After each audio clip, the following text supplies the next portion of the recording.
That would. I'm going to call the Board of Selectmen's meeting for Wednesday, March 1st, 2023 to order at 6:30. Jim, is there any need for non-public?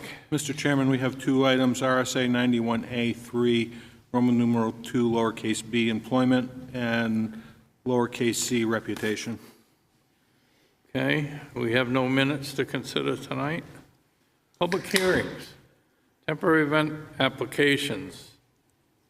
Wolfeboro Board of Selectmen to consider a temporary event permit for the Wolfeboro Area Chamber of Commerce to host Chamber Social in Town Park on June 28th, 2023 from 4 p.m. to 7 p.m. Somebody here to represent the chamber? Okay. What would you like to do with this? We'll open the public hearing. Anybody wish to speak in favor or against? Okay, I'll close the public hearing. This is one of their chamber socials, and they're going to use the town park, which is the upper part of Kate Park, and there was no concern by any of our department heads, and I feel comfortable approving it even though we don't have anybody here from the chamber. Okay, are you making that a motion? I can. Okay. She made it. Okay, Mary, you're here. On.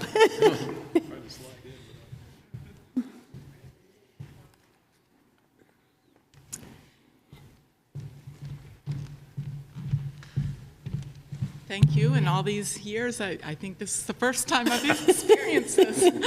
But thank you for considering the permission to hold a chamber social in Town Park, so the upper portion of Cape Park. I have to catch my breath. Chamber socials are held monthly, and this will be open to the public. This particular location and date is to celebrate or help celebrate the 50th anniversary of Leonie McDonald and Roberts, BA. So looking forward to helping them by hosting it right there. We did reach out to the organizers of the Cape Park band, and that will be the evening of their first concert for the 2023 season, and they have no concerns with us being there. Their rehearsal does not start until 7 o'clock, but really in true fashion of Wolfeboro, we were concerned that we would impose upon what has been their traditional plans every summer, and they likewise didn't want to interfere with the chamber socials, so that was kind of nice, but I think that's it. Okay, we have a motion. We have Yes. a second. Second. Okay, all those in favor? Aye. Right, thank you. Thank you. Next one we have is the Wolfeboro Board of Selectmen to hold a public hearing on Wednesday, March 1st, 2023, on or about 6:30 at the Wolfeboro Town Hall Great Room, 84 South Main Street, Wolfeboro, New Hampshire, to consider the application for an issuance of an alcoholic beverage permit to the Lakes Region Curling Association for their end-of-season award ceremony on March 19th, 2023 at the Abenaki Ski Lodge at 390 Pine Hill Road from 7 to 9:30 p.m. Somebody here to speak to this?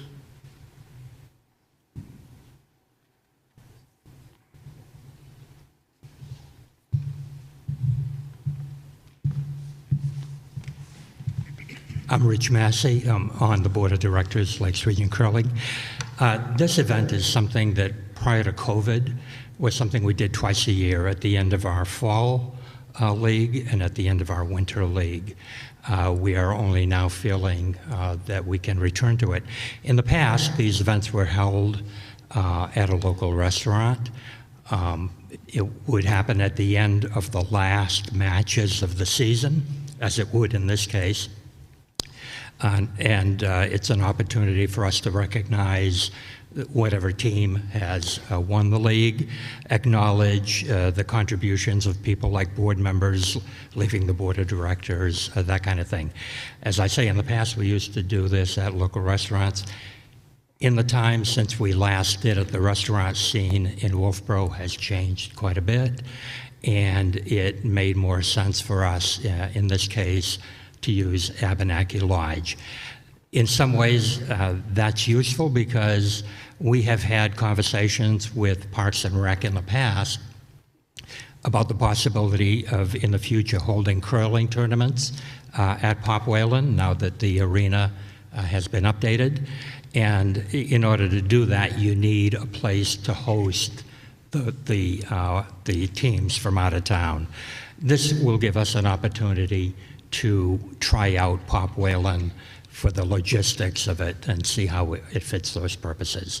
In terms of the alcohol, the association would bring no alcohol to the event. We would serve no alcohol.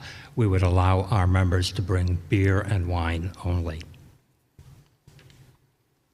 Okay, any questions from the board? The only thing I have see here is that you're to observe the posted occupancy limit for the lodge, and that came out of our fire department. Okay, anybody wish to speak for or against this public hearing? Seeing none, I'll close the public hearing. The only other thing is, it's a little tricky. I've talked to the Liquor Commission too, and BYOB, make sure that you don't have someone bringing 25 cases of beer and serving or giving them to everybody, because that becomes serving. People can only bring what they are going to consume individually. Right. I think that's the message we've tried to convey to people, but we'll certainly heed that. You want a motion? Yep. I move to issue an alcohol beverage permit to the Lakes Region Curling Association for their end-of-season award ceremony on March 19th, 2023, at the Abenaki Ski Lodge on 390 Pine Hill Road from 7 p.m. to 9 p.m., and we did get their insurance. Yeah. 9:30 p.m. 9:30, Yep. thank you. Yeah. Second. Okay, all those in favor? Aye. Thank you. Thank you. Okay, next we have the Wolfeboro Board of Selectmen to hold a public hearing on Wednesday, March 1st, 2023, at their meeting, which starts at 6:30 in the Great Hall, 84 South Main Street, Wolfeboro, New Hampshire, for the acceptance of unanticipated funds less than $10,000, accordance with RSA 31:95-B 3A, relative to an unanticipated donation for a smart board valued at $1,500 from the Governor Wentworth Regional School District to the Wolfeboro Parks and Rec Department. Mr. Chairman, I believe Christine is on remotely. If she can speak to this at all, Christine?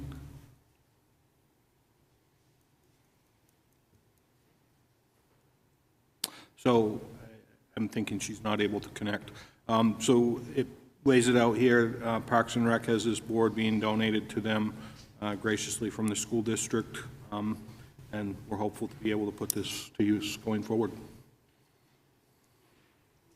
Okay, anybody have anything for or against? Okay, I'll close the public hearing.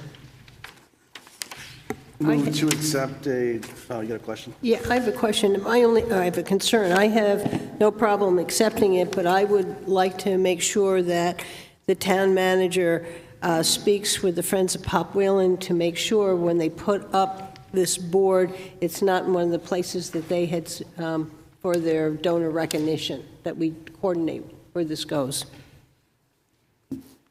Got it. And there should be an understanding, too, that these boards, in a school situation, they have a relative life expectancy of about 5 years, 5 or 6 years, and then they're replaced.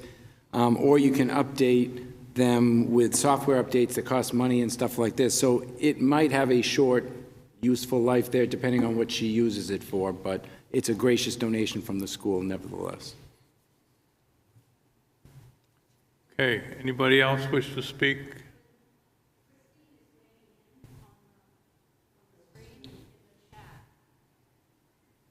I don't have any, town manager's just going to have to read it. I can't read it. Yes, it's going into the POP. The plan is in the conference room, and it's 10 years old. Okay. All right, somebody want to make a motion? Move to accept a donation for a smart board valued at $1,500 from the Governor Wentworth Regional School District to the Wolfeboro Parks and Rec Department. Second. All in favor? Aye. Okay, next, the Wolfeboro Board of Selectmen will hold a public hearing on Wednesday, March 1st, 2023, at their meeting, which starts at 6:30 p.m. Great Hall Town Hall, 84 South Main Street, Wolfeboro, New Hampshire.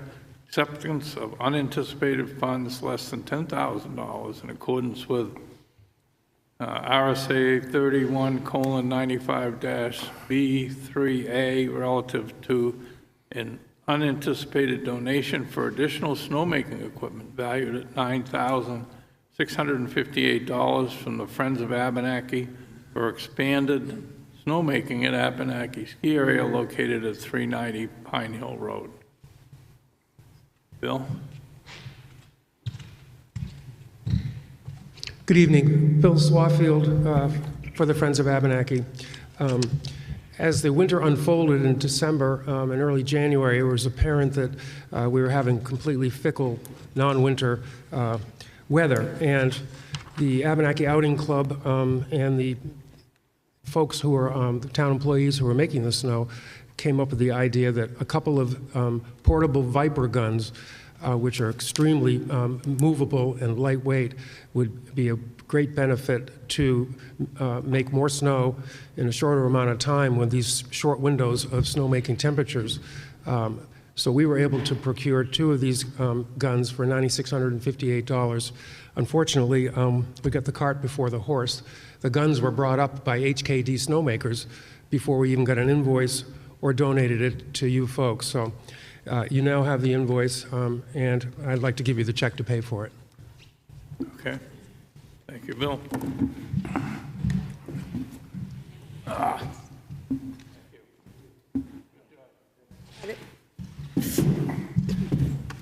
Okay, is there anybody wish to speak for or against? This is still a public hearing. Not close the public hearing. Board? I'll make a motion. I move to accept the donation of additional snow gun making equipment valued at $9,658 from the Friends of Abenaki for expanding snowmaking at the Abenaki ski area located at 390 Pine Hill Road. Okay, we have a motion and a second to accept this. All those in favor? Aye. Thank you. Next on our agenda is the bulk vote, which is our weekly manifest, property tax refunds and abatements, application for current use assessment, property tax credit and exemptions, report of intent to cut. Somebody want to make a motion? Yeah, A through E.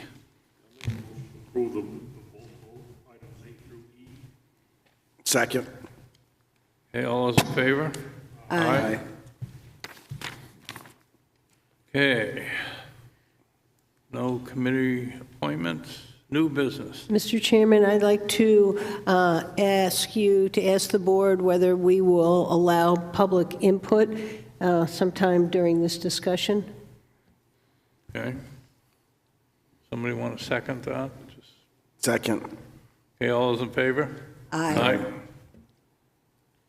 Okay, the first thing for discussion is permission to use town property, Abenaki Hill Climb event.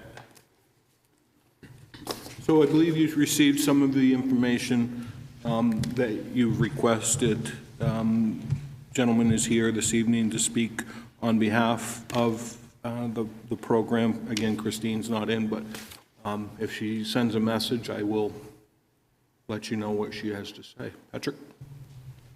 Patrick Duddy, speaking about the hill climb.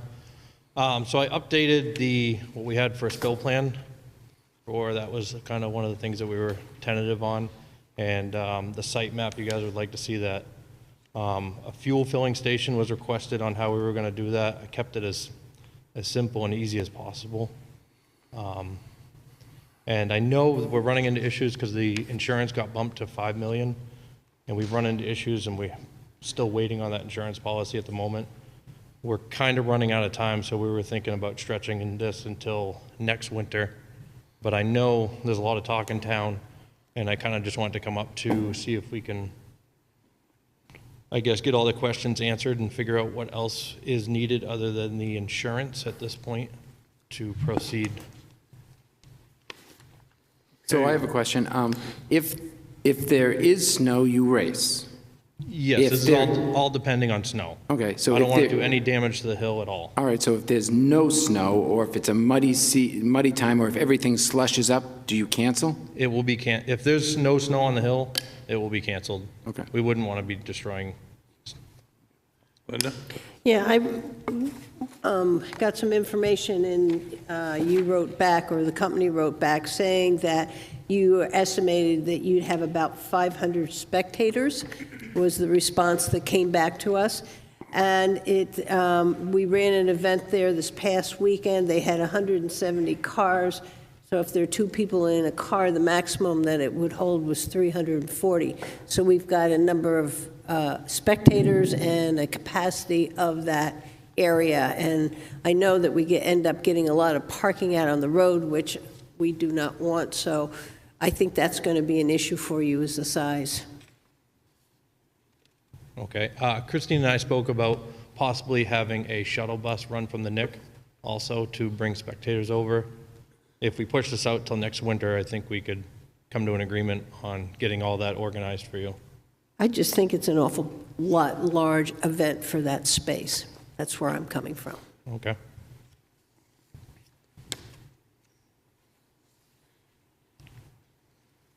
Anybody else on the board? Well, I think, in some of the information that we got about the hill, if the group is willing to do it only on the snow, and there could be, I'd like to hear what other people, especially people, the friends of Abenaki, have to say, and have to say, based on the information he just gave, if it was done on the snow, and didn't get down to the bottom. I mean, if you did a race right now in the snow, I don't know how much is on the hill right now, but it's probably 2 or 3 feet of pack. There's no way a motorcycle is going to eat through 2 or 3 feet of snow. It'll stop before that happens. But I'm curious what some of the groups have to say. Is Christine, is she on the? She has not made any comment to this point. Okay, we said we would entertain discussion as, Bill? Can't talk. Bill Swafield again for the Friends of Abenaki. Our board discussed this at some length here in the last week or so because we were unaware this was going to, this application or whatever had been presented at the last Selectmen's meeting, unfortunately, so we haven't had a lot of time to digest it. But I just would like to read a short set of comments here that representing the board of Friends of Abenaki. Number one, for over 85 years, Abenaki and the surrounding town property have been historically non-motorized, except for the handicapped. That's a long time. That's since the 1930s, since Abenaki opened and has been used totally in a non-motorized capacity. A decision by the board to approve a motorized event would therefore be the first in the history of the area. So this is a huge decision for you, for the board to actually grant a permit to use motorized vehicles racing up the Abenaki ski slope. And the implications for future use, to me, are fairly obvious. in fact, becoming a precedent-setting event if other organizations take note and decide to apply for similar events in the future. Without a written use policy for the whole area addressing this issue, the board will in fact be setting policy if the hill climb event is approved, whether it's this year or next year, without some sort of a policy by the Board of Selectmen and Parks and Rec. So in that sense, the Board of Directors of the Friends of Abenaki feel the application should be denied for the implications this decision will have on future use of Abenaki. And number two, the motorized vehicles are not allowed on cross-country trails, our bike trails, and the Cotton Valley Rail Trail for good reason, because dirt bikes, ATVs, and motorcycles tear them up. As Dan Coons' letter that was submitted to you by his wetlands consultant group, his letter that you received explains, there are many concerns about the damage that will undoubtedly occur if these vehicles drag race up Abenaki's main slope through snow, mud, and vegetation. And the mitigation of the damage, as explained in Dan's letter, would be extensive and long-lasting. We have seen this in the drainage situation at the bottom of the newly expanded Twister Trail next to the main slope. Therefore, the Friends asked the board to heed Dan Coons' concerns, which we feel are grounds to deny the application to use motorized vehicles racing up Abenaki. And I just might say that in looking over the course schedule, I don't have an updated one, but looking over the course schedule for the event, there's an awful lot of questions here, and this is going to be a large event. I don't know how it can't be. Just quickly going down through it, and I assume that it'll be roughly what this original one was, but the first day on Friday was an 8-hour first day, and the town has to be there to oversee it. And then the next day, on Saturday, the day of the races, we're looking at 10 hours. And there were listed to be 9 divisions of racers. How many racers are we talking about? How many motorbikes are going to be there? To add to the number of parking places that are going to be needed for the spectators as well. And at the end of the day, on the second day after the races, it says event breakdown, 6 p.m. ? What does that mean? Who's going to break down? Who's going to break it down? And there's nothing that says, what about hill damage mitigation? There's no event breakdown spot for that, which is very concerning because you don't just drop a few seeds onto the hill and head back to New York and think it's going to mitigate itself. As we've seen on Twister, it doesn't do that. Just quickly running down a couple more things. Estimated revenue, $10K. What about the entry fees? Are they included in that $10K? No, that's for spectators. So what about entry fees? Who gets that? So there's a lot of questions here. I can just keep going, but I don't want to take up too much time. But quickly, looking at the town's responsibilities, lodge open, food, beverage, restrooms. Does that mean porta potties? This is for both days, apparently. That means staffing by the town and the Parks and Rec. Public safety, police and fire rescue, I assume we have to have there. Do they have to pay extra for that, or does the town absorb that? I think they're paying for the police detail They and have to the pay fire for that. detail. Okay, how much does that cost? Any idea per day? Roughly? I don't know what they get for detail today. You'd probably ask that. Hazardous waste, it's $82 an hour as of last year. It's gone up to That's okay. So that absorbs some profit by the company who was sponsoring this. This, I think what you see is what was presented to us. The board did not move forward on that. Yeah. I have a big problem is that this is a for-profit business. Our ordinance talks about temporary events. That's what we grant. This is not a temporary event. I don't think we have an ordinance that would allow a business to come and do this because it would be in violation of our temporary event permit, which requires it to be a nonprofit. And when we've had others, they've always come in with a nonprofit. So they haven't filled out any of our documents and Right. forms, but you're right, those things would have to be answered. Right, and then a couple more things. Parking staff, there again, town employees, parking staff, doing the lodge all day long. Machine operator for course build, what's that mean? Is that a snow groomer? If there's snow, or is there a backhoe involved? And we're furnishing that? That's costing money. So there's questions that are here that certainly haven't been answered. And it seems to me that there's not going to be much profit for anybody in this event, especially the town. Because a lot of these things, the town's going to have to cover.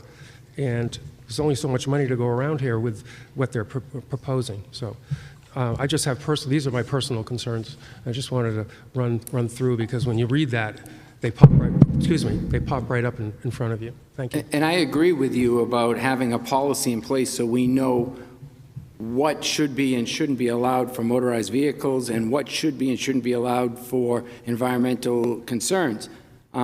Because we don't know 100% what the motorcycles are going to do going up and down the trail for damage. We also don't even know what the long-term consequences are going to be of the new trail that was bulldozed through there with heavy equipment 2 years ago. I mean, that's 3/4 of a mile of a 40-foot wide trail. We don't know what that's going to do for environmental damage. Right. So I think we have to start looking at town property and conservation land property and make sure that there are studies done before we just start adding things to our town property that changes the makeup of it. Agreed, for sure. As far as the snow goes, I mean, the hill climbs I've looked up haven't been in snow, so I want to make sure that you know that, middle of April, you're going to go through the snow. You're going to go right through it, and you're going to come down to the surface, and you're going to create mud, especially around the base area of the ski area, which will take time to mitigate for the rest of the summer for any other events that might want to happen. So those are concerns. Thank you. Anybody else want to make a comment before we? My name is Ed Cooper. I'm the current president of Wolfeboro Cross Country Ski Association. Our board has not had time to meet to discuss this, but we have done so informally, and I am here in representing the Cross Country Ski Association to support the Friends of Abenaki, and I won't go through all the points that Bill just laid out for you. I will add two points. One is that the four-season trail system that surrounds Abenaki would, in theory, be still open on the days of an event, and so mountain bikers could come popping out of the woods, unknowing to what's going on the trails at Abenaki. So there is a public safety issue that would have to be dealt with proactively, and a number of nonprofits have invested heavily in the Abenaki and the surrounding areas, and it's one of the crown jewels of the town of Wolfeboro, according to many, and we would like it to stay that way. If the event were to happen eventually, it comes to mind that we would need some criteria for how much snow is adequate cover in order to put bikes going up and down the mountain. Thank you. Okay, so anybody else want to? So Christine did weigh in a little bit here. I'll just read it. All of this needs to be worked out in the contract, but they did not submit insurance yet. Also, the insurance wants the contract in place from them before it's issued. Good evening. Good to see so many friendly, familiar faces. If I lose the way I'm going, Bill's supposed to jump in and finish my sentence for me. We'll make it through all right. It always amazes me how simple people want to do a thing. Not that it's, and it isn't simple. You need all kinds of permits. You need traffic counts. And you need to know that you're not hurting the value of the property that you're going to put this racetrack on. I know over the years there have been a couple of places where people thought they would do this, and eventually they gave up the ghost. We can only hope that that happens here. I like the crown and the jewel in the crown comment. It is what makes Wolfeboro so special, is that we have really allowed a lot of innovation, and it still had plenty to go by. Excuse me. I hope that there's real hard thought going to what these folks want to do. I'd love to go and see a motorcycle race, but I don't want to see it in my backyard. So it's my backyard situation here. Thank you very much. Thanks, Chip. John?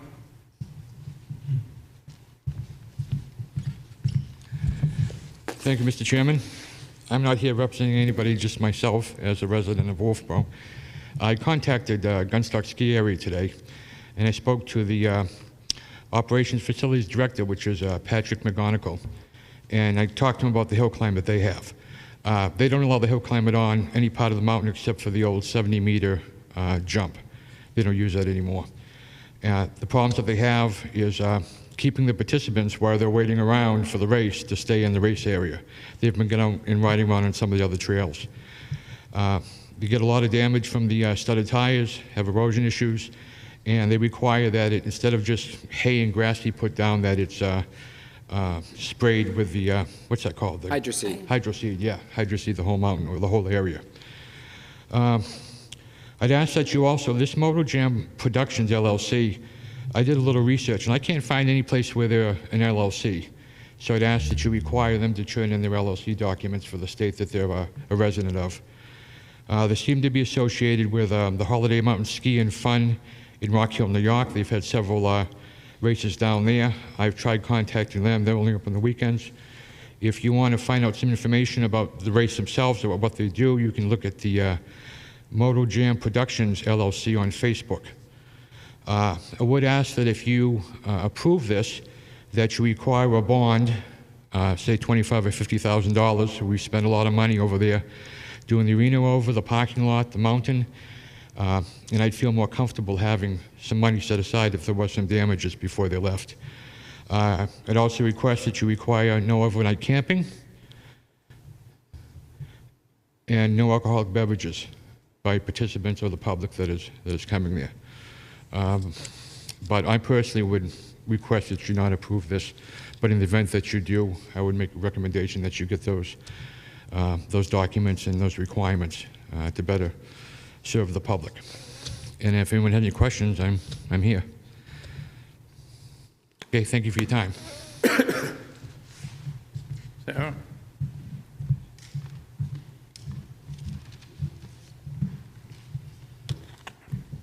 Sarah Silk, I'm on the Friends of Abenaki Board of Directors, but I'm also here representing myself, and I'm somewhat familiar with these temporary event permissions, and I was just wondering how it would be determined what they should have for insurance based on concerns about perhaps they'd need regrading, plus all of the different things that both Bill and what's going on over, excuse me, over a Gunstock, and how is it determined what is adequate?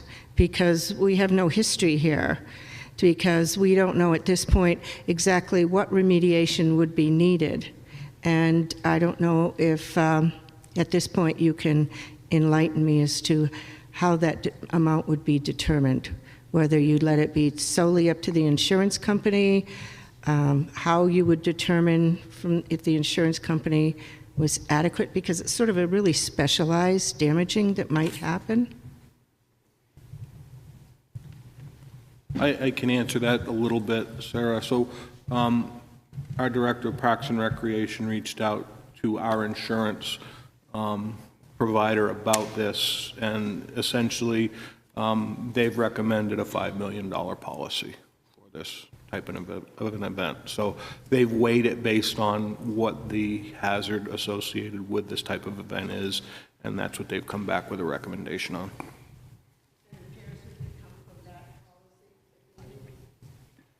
I would assume that would be correct.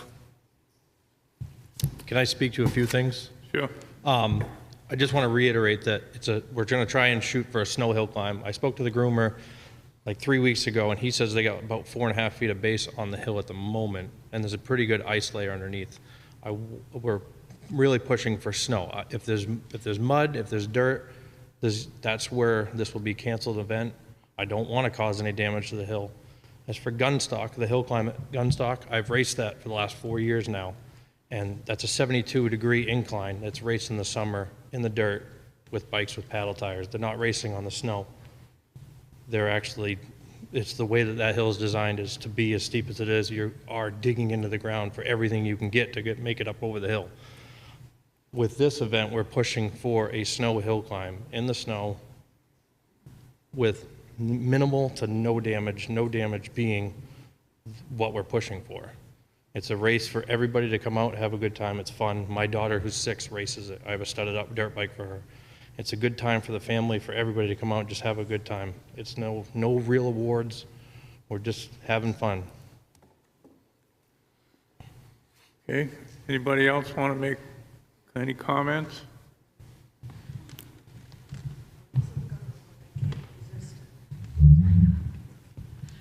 Okay, I don't even know why we're talking about this.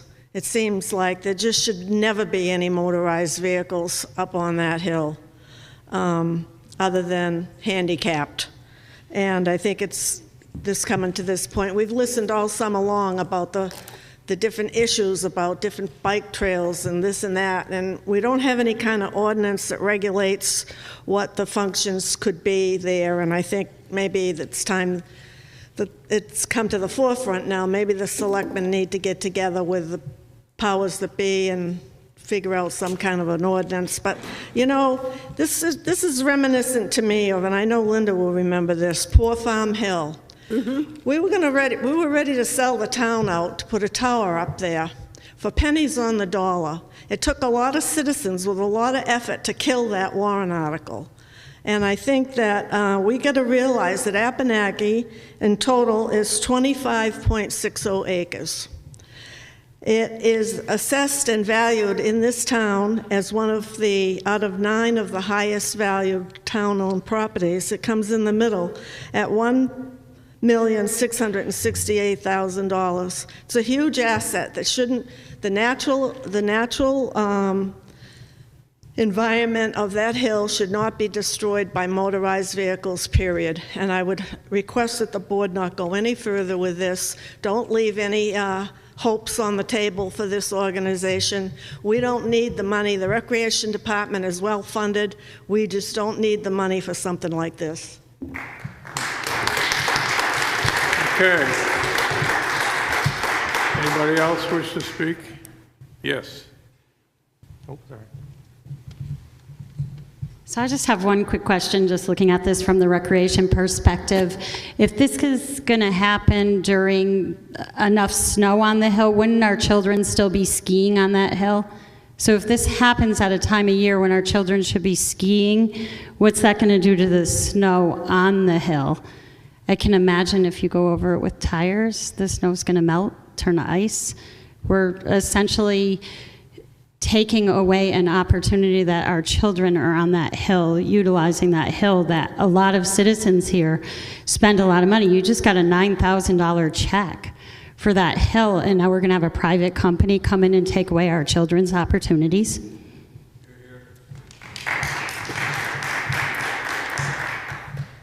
Okay, you want to sum this up? And I really don't have any more sum to it other than just trying to bring another event to Wolfeboro and create a little bit more fun in the area. Like I said, it's snow. We're trying to focus on the snow hill climb. It's not a very wide race. It's a couple bikes running up and down the hill. We usually have about 75 bikes that come total.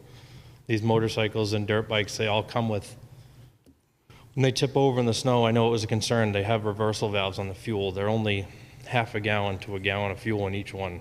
I don't know. I'm just trying to create an event and something fun to do here in Wolfeboro, and have a good day. okay, thank you. Linda? Yeah, I think he's looking for some kind of direction from us, and I'm against it. We have a prime wetlands down there. I do not believe that on the slope we should have motorized vehicles. This is a business, not a nonprofit. I feel like it's going against our own ordinance. And I think the size from the information that we received is way too large and overtaxing one of our beautiful natural assets of the community. So I'm against it. Okay, anybody else? Luke? Well, I think too, I think clearly we need to, as a board and as a town, we need to come up with a policy for the use of these facilities. And, you know, a lot of money and effort's been put into both Abenaki, the ski area, and the Pop Whalen. And because of those assets, and, you know, rightfully so, groups are going to come to us asking to use these things. You know, Patrick's here because, you know, he's trying to bring another event to town, you know, and figure out the process. The process isn't really laid out for someone like him to come and figure out, like, other than coming here to a meeting like this. So I feel it's really important that as we build these, with the new POP especially, we're going to have all kinds of groups coming to us asking to, you know, hopefully come to us to use those facilities. And we need to really come up with a policy because, you know, we're going to have potential groups coming and asking to use that facility that we, as a town, may not be comfortable with certain things that they're going to be doing. I think this is it's a really good dialogue. But we have to remember the balance with that is that, you know, people are going to come because they see the use of these facilities and see the ability that we have these great facilities, and they want to come and, you know, bring new things to Wolfeboro. And I think it's important that people can still feel like they can do that in a positive setting. So that's where I'm at. Okay, well, the purpose is to see if we want to give permission for them to move forward or not.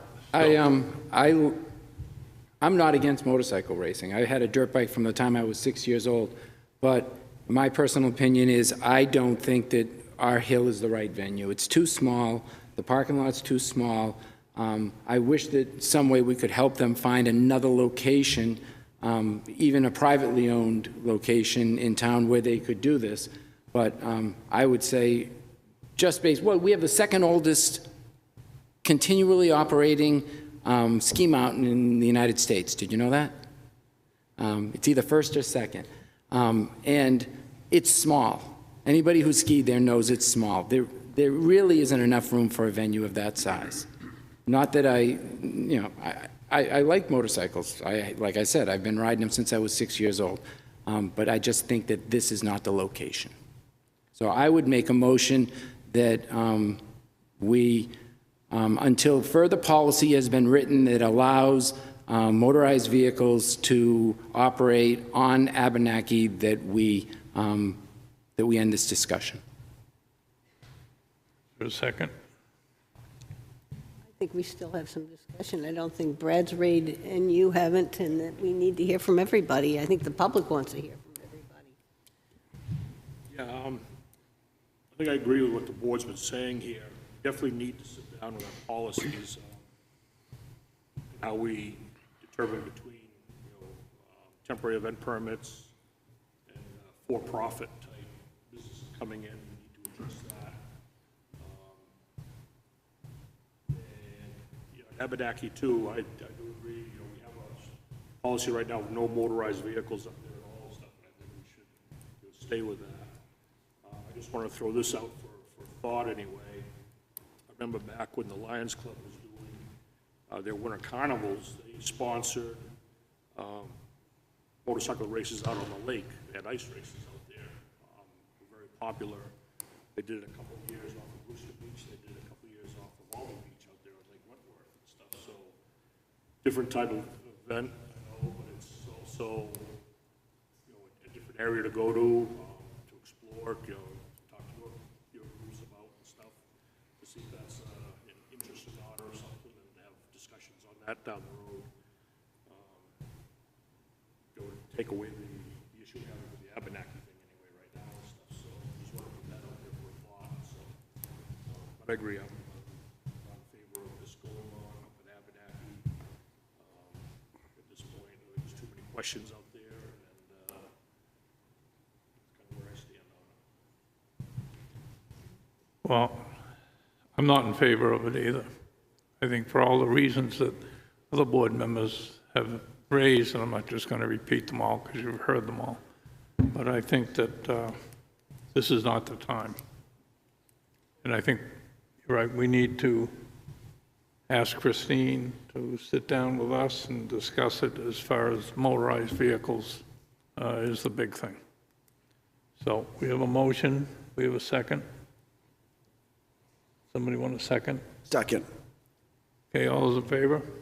That's to not allow this to go forward. It was not, but it was until we came into having a policy. No, I said, unless our policy changes that allows motorized vehicles on the Hill, that we move on, that we end this discussion. Yeah, what I have is your motion was to end the discussion. Yeah.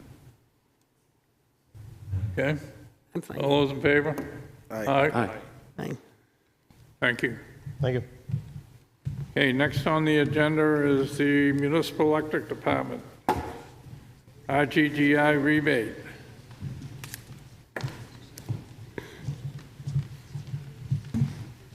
Good evening. I guess they don't want to listen to you, Barry. This is a good one, though. He's going to give you a discount on your electric. You're going to want to hear this. No, I'm just kidding. He's going to cut your rates. I think I'd like that. Good night.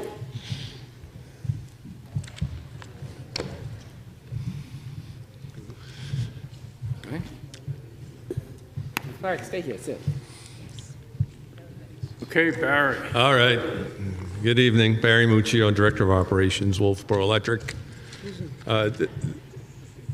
You're probably all familiar with this. This is our annual reimbursement of the Reggie monies collected. At this point, we have collected $264,000 in that Reggie fund, and part of the idea and the agreement to this is if we collect the money and take it, we have to distribute it back to all our ratepayers.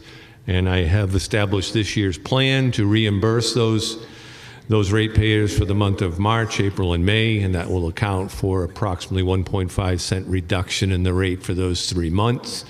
I know it's March 1st now, but we don't actually start reading March's meters until next Monday, just because of the way the billing cycle went out. So that's why I'm here tonight.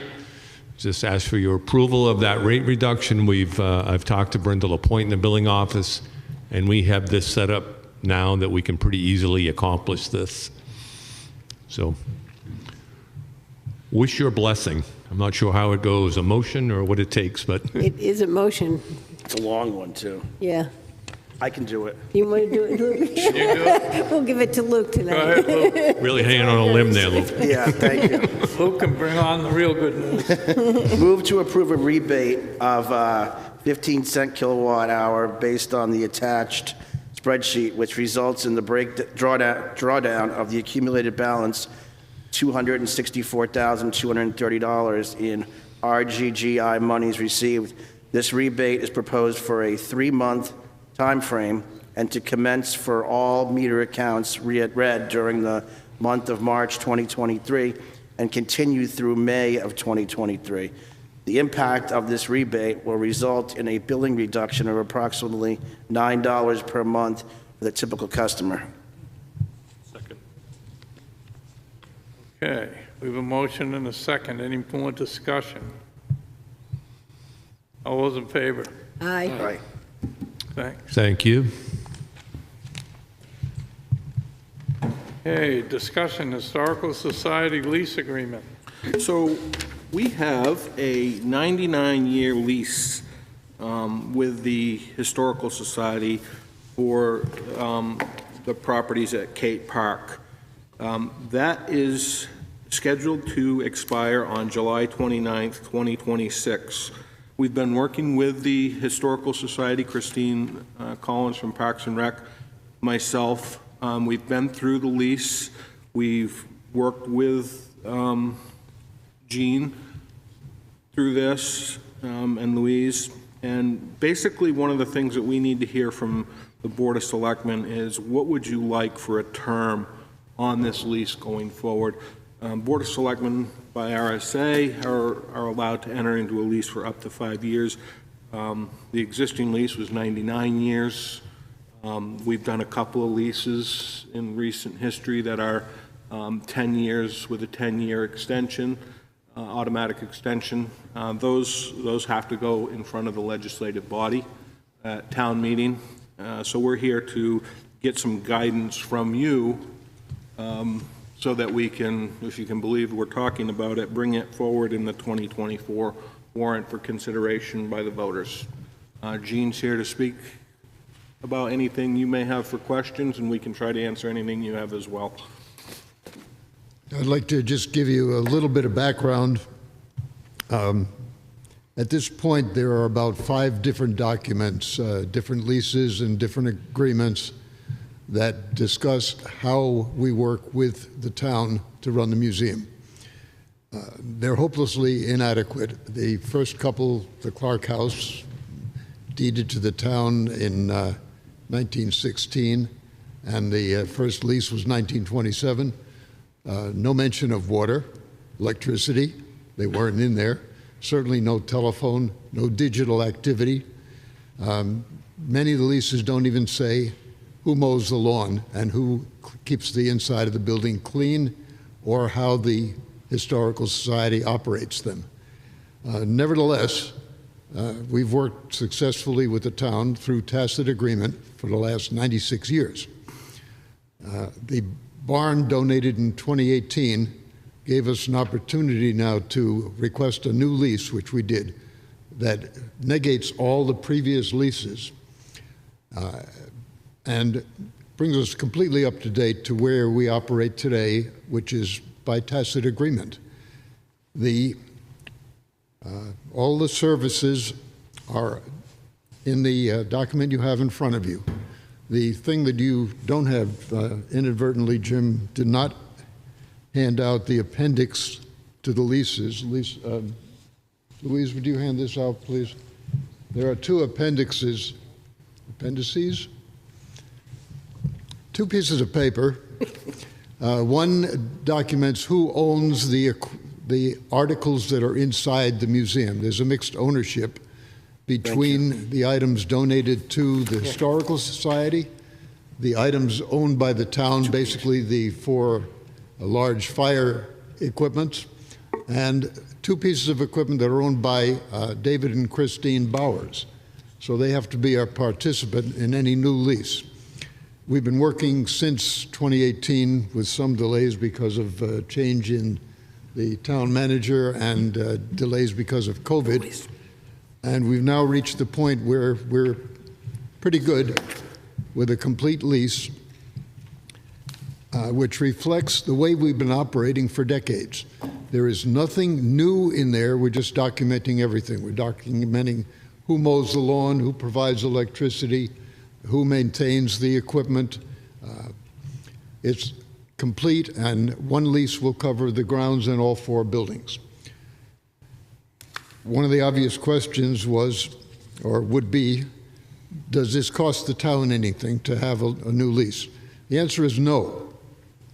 I've reviewed the budget which Christine provided under Clark House, item 45892. The document in your present budget lists the 22 budget and the 23 budget, which are identical, and they cover everything that's in the lease. So if we have to go to a warrant article, I have no doubt that it'll be approved because there is no cost involved. The lawyer has seen the document. James provided it to them and has a few comments, and they're easily worked out with one exception, which he's already mentioned. I would like to note that as you read the document, if you read it in full, you won't understand some of the references that say delete paragraphs. And that's the reason is that we started with the town's lease with the Dockside Restaurant. And many of the clauses there about food handling just weren't relevant. So the comments that say renumber the paragraphs and delete parts are simply taking care of the parts that are of no consequence and have no meaning. That having been said, the only issue that needs to be resolved is the length of the lease. Certainly we'd like to have a 99-year lease, but that isn't possible these days. We'd like to avoid the issue of having to renew a lease every couple of years. It just seems like it's a waste of time on the part of all parties. At this point, it's up for discussion. We'd like to get it as long as we can. Anybody have any questions? Yeah, of course. My concern is, when we describe the property in here, it seems like we should be describing it going back to what the original lease or the original deed says. And usually you hear something like on the southwesterly side of, and so I would like to make sure that we have a description, because as I recall, we go up to a certain point and then we come across, and the rest of the park is not part of, so if you run 200 feet, at what angle? Usually they give you an angle that you run your feet by. So I would just like to have that looked at. And I'm comfortable with a 10-year lease with a 10-year to renew. I think that's a reasonable amount of time, and that we put it out to the voters. I think that would give 10 20 years years. would be fine. That wouldn't be a hardship on us. That's what I'd like, but I'd like that description. And I have no problem with the description any way you wish it. The original lease just remember the original lease had us going about 300 feet from Main Street, and it was revised with another lease in 1949 to 200. That reduced that distance to 200 feet. Right. I'm more interested that we get that line, get the angle of the line for what we're leasing to what remains as Clark Park, because we've had some issues about what can go on in Clark Park and what can go here. Certainly. So I want to make sure we have a clean, clear description that somebody can go down there and say, oh, there's the spot. If you follow the original description, and I'm assuming that Main Street hasn't changed its location since 1927. Hopefully. I don't know if I I've want to bet measured on the that. 200-foot line, which in the deeds shows as a straight line from Main Street.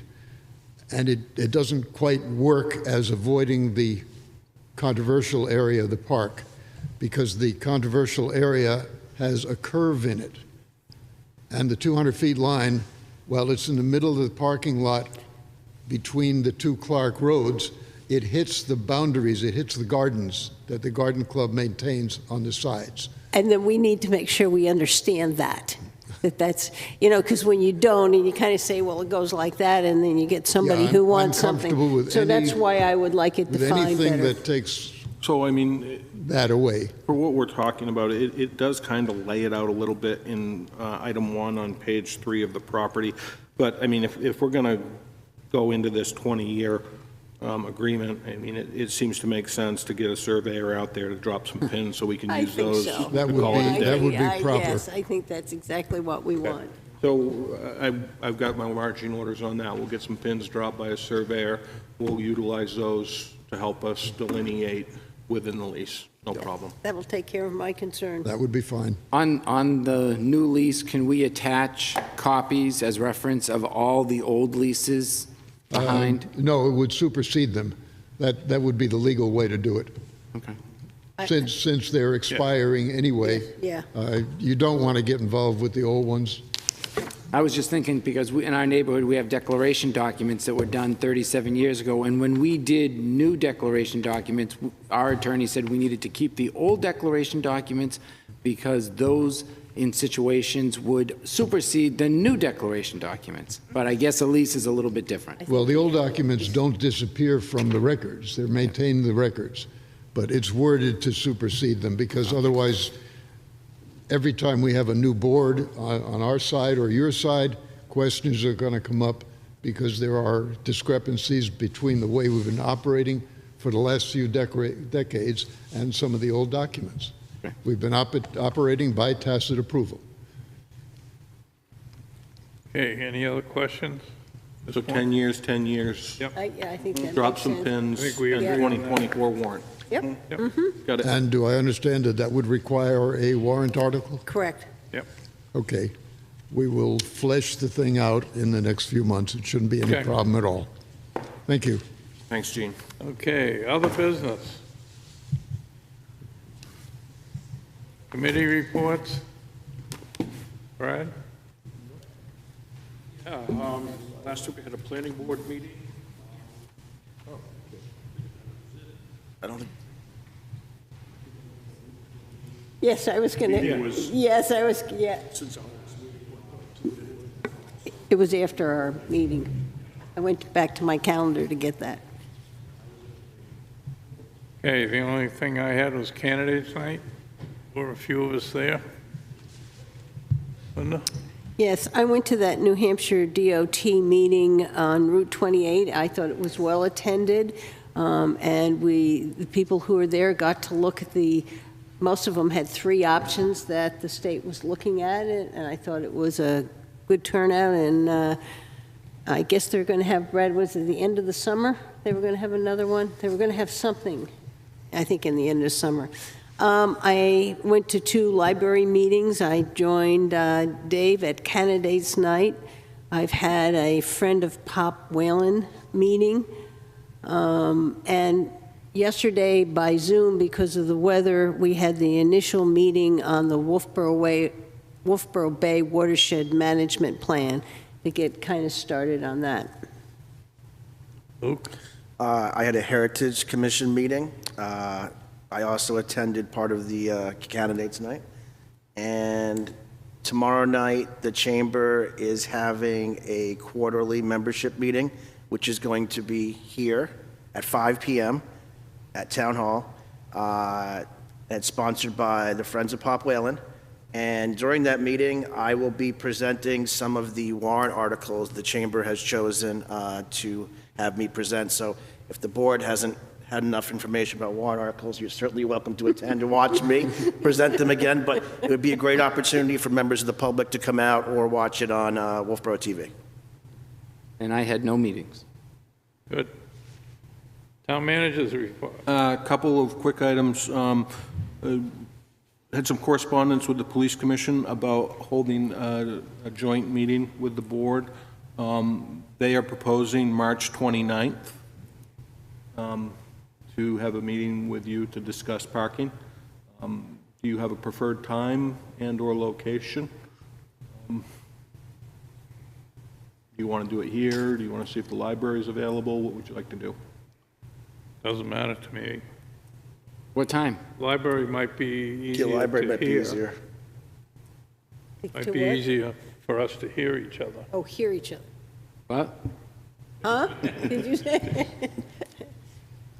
So see if you can set it up. for- Okay, do you want to go for the normal 6:30 timeframe? Okay, I'll get I that. do. 6:30, all right, with the rest of you? Sure. All right, you'll have some more feedback from me on that then. Voter's guide should be out in next week's paper, running a little bit behind on that, but it was finished today, so it should be out. And then, other than that, we've got voting coming up here on the 14th. So please put that on your calendars and come out and vote. Town report is on the website. Town report is available in Town Hall. That is about it. Okay, Oh, any- and I will not be here at the next meeting. I will be Oh, I on know. vacation, so I- somebody trust will me, be in my it's on place. list. Baseball.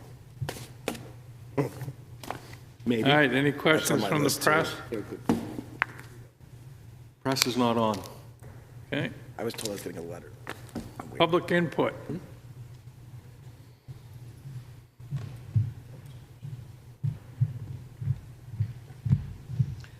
Two questions. One, an email floated into my iPad, and it raised the question about how the town bonds, the bonding warrant articles.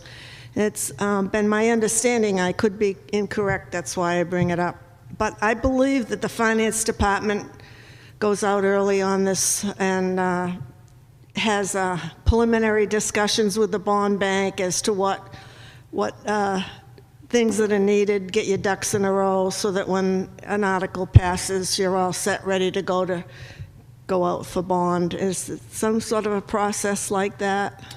Yeah, so once we have the bond hearing, we communicate with the bond bank, let them know what bonds got put onto the warrant. We have a follow-up discussion with them about what happens at deliberative session if there was any adjustment. And then they're basically already kind of teed up, ready to go. And then after the vote, we will have an engagement letter. That engagement letter gets them rolling on the bonding process so that we are hopefully ready to secure the bond in the July to August bond sale. Okay, so you sort of get a preliminary sense of approval? Oh, yeah, no I thought issue. so. The second question is, since the chief is here and since the board's going to be meeting with the police commission, rumor has it that we have retired our ambassador dog, our good police dog. Is that true?